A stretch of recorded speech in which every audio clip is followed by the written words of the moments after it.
Hi, I'm Angel with FleeceFun.com and Shannon Fabrics. This video is brought to you by Shannon Fabrics, and compensation has been given for this video. Today I'm going to show you how to make this really easy duvet, and it is made out of Cuddle fabric.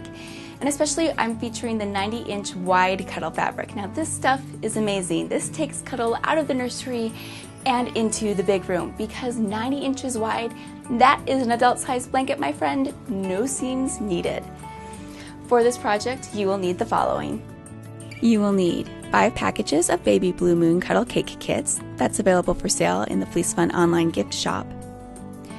2 7/8 yards of the 90-inch wide Cuddle fabric. 2 yards of 1/2 inch ribbon. Thread, walking foot, stretch needle, rotary cutter, ruler, and mat. And of course, sewing essentials. Alright, now that you have all those items, it's time to get started. I wanted my duvet cover to have some personality, so I used the Baby Blue Moon Cuddle Cake Kits for the top to give it kind of a varied look. You'll need to open up the Cuddle Kits and decide how you want each row to look, how each row will look next to each other. So be sure to have an overall design concept figured out before you begin sewing the rows together. Lay it all out and see what you like. For a queen size cover, I'm making it 90 by 90 inches. So I'll need to make 10 rows that are 10 blocks long, 10 by 10 with a 1/2 inch seam allowance, which makes the top 90 by 90. Lay out your rows. Make sure that the Cuddle fabric is all laying in the same direction. Be sure to check the nap as you go. Alright, now that you have a general idea of how you want your top laid out, it's time to start sewing.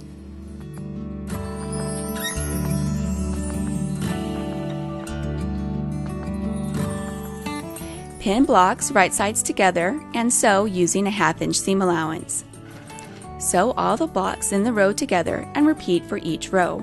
Continue until all 10 rows are sewn.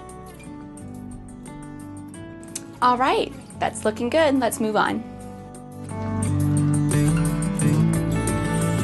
Begin to sew the rows together.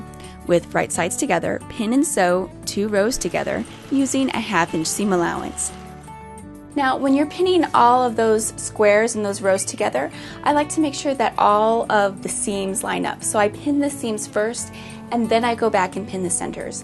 It's important to do it this way because, one, you want your seams to line up or it's going to look really weird on your top because it'll be crooked. And also, it kind of compensates for the knit fabric. It can kind of stretch a little bit, and you can fudge it a little bit if it's a little bit off. So line up those seams when you're sewing the rows together. Continue to build by adding a row at a time and sewing them together until all 10 rows are sewn together. Set aside. Alright, now that you've got that finished, let's move on.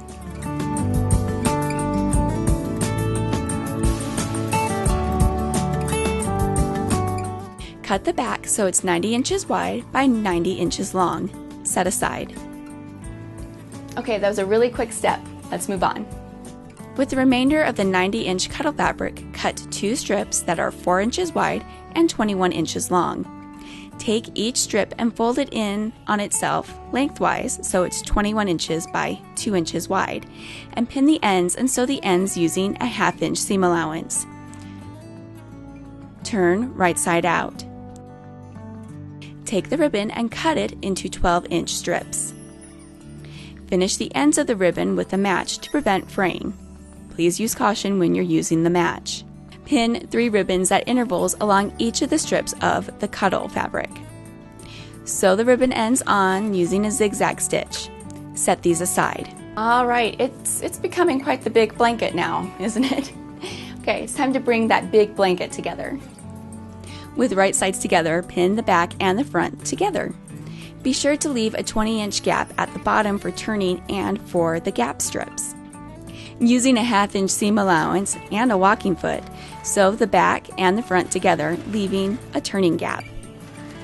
Because you're dealing with so much fabric, it can easily get bunched up underneath the needle. So make sure that it's smooth as you're feeding it through and nothing gets bunched up, because I can't tell you how tragic it would be and annoying to have to unpick things. It can be easily deceptive that it's very easy to sew this top on because it's just a straight seam. But because you're dealing with so much fabric, it makes it a little more difficult than it looks. So one, you really want a walking foot. It will make your life so much easier. Trust me, it's worth the investment. I don't know how many times I've said it, but it's true. And just be aware of how much fabric you're using. Take your time. This is not something you want to speed through, or else you're going to be unpicking, honestly. Take the 2 gap ties from earlier and pin one onto either side of the turning gap. The sides with the ribbon should be touching the right side of the duvet, so using a 1/2 inch seam allowance. Trim your threads. All right, that's it. Just turn it right side out, put in your duvet and tie your ties, and you are good to go. And it is beautiful. And I have to apologize, I don't have a shot of that beautiful 90-inch wide fabric because it is seamless, my friends. It is just this vast, beautiful ocean of cuddle. And I get some in my room now. I've been making stuff for my kids for like 3 years now, and I get something. If you like this project and tutorial, I have several more on my website, Fleece Fun, that I know you'll enjoy. All my patterns and tutorials are free. I also have a lot more cuddle patterns and that sort of thing, so be sure to check me out there. Special thanks to Shannon Fabrics for sponsoring this video. And velvet is pretentious, fleece is fun, especially when it comes in 90-inch wide.